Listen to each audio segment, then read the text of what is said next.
ఎందుకో ఏదో షాప్‌లో సంచారం చేస్తున్నావని షాక్ అయిపోతున్నారు. అవునండి బాబు. మా తమ్ముడు రీల్స్ చూస్తుంటే మిస్సమ్మ షాపింగ్ మాల్ గురించి చూసి నాకు చెప్పిండు.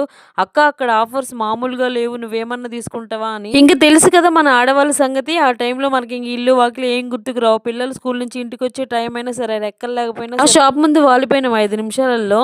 ఇంకేముంది తీరా అక్కడికెళ్లి చూస్తే వీడు వాగిన దానికి అక్కడ ఉన్నదానికి అసలు పొంతనే లేదు. అక్కడున్న ఆ బట్టలకి వాటి మీద వేసిన రేట్లకి అస్సలు నాకు నచ్చనే నచ్చలేదు. ఇంక వాడి మీద ఫుల్‌గా అరిచేసిన. అనవసరంగా నీతో పాటు వచ్చినా కదంట ఇంట్లో పనైనా చేసుకునేదాన్నని. ఇంకా మా వాడికి తెలుసు నన్ను ఎలా కూల్ చేయాలని. ఆ పక్కన ఒక బేకరీ ఉంటే అక్కడికి తీసుకెళ్ళిండు. నూడిల్స్ అండ్ మంచూరియా ఆర్డర్ పెట్టిండు. వాడికి తెలుసు నాకు అవంటే ఎంత ఇష్టమో. నా డెలివరీ టైంలో కూడా 5 నిమిషాలలో ఆపరేషన్ చేస్తారనగా డాక్టర్ ఆ అమ్మాయికి ఇష్టమైంది ఏమన్నా పెట్టండి అంది. నేను నూడిల్స్ తింటాననగానే ఆమె కూడా షాక్ అయింది.